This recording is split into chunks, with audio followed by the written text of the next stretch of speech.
To aptitude ക്വസ്റ്റ്യനിലേക്ക് എല്ലാവർക്കും സ്വാഗതം. ഞാനിന്നിപ്പോൾ ചെയ്യാൻ പോകുന്ന ബോർഡിൽ കാണുന്ന പ്രോബ്ലം പല കുട്ടികൾക്കും സംശയമാണ്. ഇതിൻ്റെ ആൻസർ ഇതെങ്ങനെ ചെയ്യും. ഇനി ഇതിനു വേണ്ടി കാണാതെ പഠിച്ച് വെച്ചാലും അതിൻ്റെ മെത്തേഡ് ഒരാൾ ചോദിച്ചാൽ പറഞ്ഞു കൊടുക്കാൻ പലർക്കും അറിയത്തില്ല. അപ്പം അതൊന്ന് ഒഴിവാക്കുക എന്നുള്ളതായിരുന്നു നമ്മുടെ ഇന്നത്തെ ഈ ക്ലാസ്സിൻ്റെ ഉദ്ദേശം. ക്വസ്റ്റ്യൻ എല്ലാവരും വായിച്ചു കഴിഞ്ഞാൽ 6 divided by 3 divided by 6 divided by 3. നമ്മൾ പല നമ്പറുകൾ ഇങ്ങനെ ഡിവൈഡ് ചെയ്യാനൊക്കെ പഠിച്ചിട്ടുണ്ട്. പക്ഷേ നമ്മളത് ഒറ്റ ഡിവിഷനിൽ തീരും. ഇങ്ങനെ 2, 3 ഡിവിഷനൊന്നും നമുക്ക് കാണാറില്ല.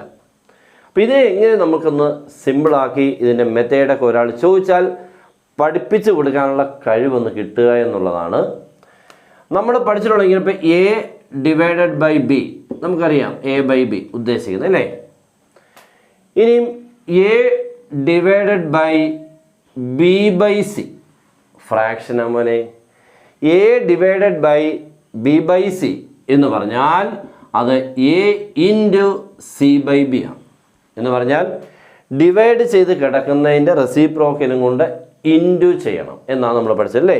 ഇപ്പോൾ ഡിവൈഡ് ചെയ്ത് കിടക്കുന്ന ഒരു ഫ്രാക്ഷൻ ആണെങ്കിൽ നമ്മളതിനെ എ ഇൻറ്റു എന്നിട്ട് ശേഷം ഈ ഡിവൈഡ് ഇൻറ്റു ആക്കണം, എന്നിട്ട് റെസിപ്രോക്കലും കൊണ്ട് ഇൻറ്റു ചെയ്യണം, തിരിച്ചിട്ട് ഇൻറ്റു ചെയ്യണം. അപ്പോൾ ആൻസർ വരുമ്പോൾ A C by B. Okay, അപ്പോൾ ആക്ച്വലി ഇത് നോക്കിക്കേ. ഇപ്പോൾ ഇങ്ങനെ വരുമ്പോൾ 6 ഡിവൈഡഡ് ബൈ 3 എന്ന് പറഞ്ഞാൽ ആരാ മോനെ? 3/1. അടുത്ത 6 എന്ന് പറഞ്ഞാലും എന്താ മോനെ? 6/1. അടുത്തത് ആര് തന്നെയാണ്? 3/1. ശരിയാണോ അല്ലയോ? ഓക്കെ ആണല്ലോ. അപ്പോൾ ഇതെല്ലാം ഒരു ബൈ 1 ഉണ്ടായിരുന്നു, നമ്മൾ ഇടാറില്ലെന്നേ ഉള്ളൂ. വെറും 3 എന്ന് കണ്ടാൽ 3/1, വെറും 6 എന്ന് കണ്ടാൽ 6/1 ഉണ്ട് അവിടെ, പക്ഷേ നമ്മൾ അങ്ങനെ എഴുതാറില്ല. നമ്മളിപ്പോൾ ഇത്രയും ഭാഗം കണ്ടാൽ 6 divided by 3/1 A divided by B by C പോരാ. അപ്പോൾ ഇത്രേനെ നമ്മൾ ചെയ്യുമ്പോൾ ആൻസർ 6 ഇൻറ്റു ഇത് തിരിച്ചു വരും ആരാവും മോനെ? 1/3.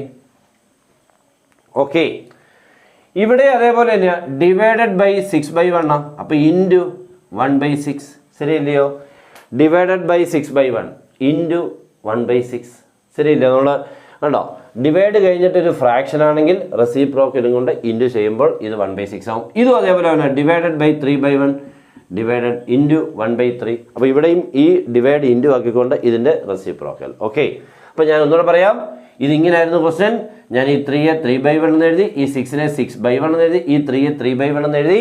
അപ്പോൾ ആദ്യത്തെ 6 ഡിവൈഡഡ് ബൈ 3/1 എന്ന് പറയുന്നത് 6 ഇൻറ്റു 1/3. ഇതിൻ്റെ റെസിപ്രോക്കലും കൊണ്ട് ഇൻറ്റു ചെയ്തു. ഇവിടെ അതുപോലെ ഡിവൈഡഡ് ബൈ 6/1 ബിക്കംസ് ഇൻറ്റു 1/6.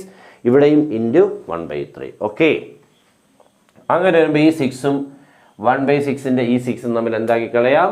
ക്യാൻസലാക്കി കളയാം. ഓക്കെ, ഇപ്പോൾ 1/3 ഇൻറ്റു 1/3 ആൻസർ വരുമ്പോൾ 1 into 1 1, 3 into 3 9. Final answer is ആരാ മോനെ? 1/9. ഓക്കെ, ഇനി ഇതിനെ നമുക്ക് എളുപ്പം ചെയ്തെടുക്കാം. ഷോർട്ട് കട്ടായിട്ട് ചെയ്യുമ്പോൾ ഒരൊറ്റ ആദ്യത്തെ നമ്പർ 6 അല്ലയോ, മറ്റേ നമ്പർ എല്ലാം ബൈ അല്ലയോ. അപ്പോൾ 6 ഡിവൈഡഡ് ബൈ ഇതെല്ലാം അങ്ങ് താഴെ ഇൻറ്റു ചെയ്യാം. 3 ഇൻറ്റു 6 ഇൻറ്റു 3 അങ്ങോട്ട് വെട്ടിപ്പോയി കഴിഞ്ഞാൽ 1/9 കഴിഞ്ഞു. ഓക്കെ, അതാണ് അതിൻ്റെ മെത്തേഡ്. അങ്ങനെയാണ് നമ്മളതിനെ ചെയ്തിട്ടാണ്. പക്ഷേ അത് ആരും ചോദിച്ചത് അതൊക്കെ എന്താ ഇങ്ങനെയൊക്കെയാണ് ചോദിച്ചത് നമുക്ക് അറിയത്തില്ലെന്ന് പറയും. ഇതെന്താണ് കാരണം? ഇപ്പം മനസ്സിലായല്ലോ.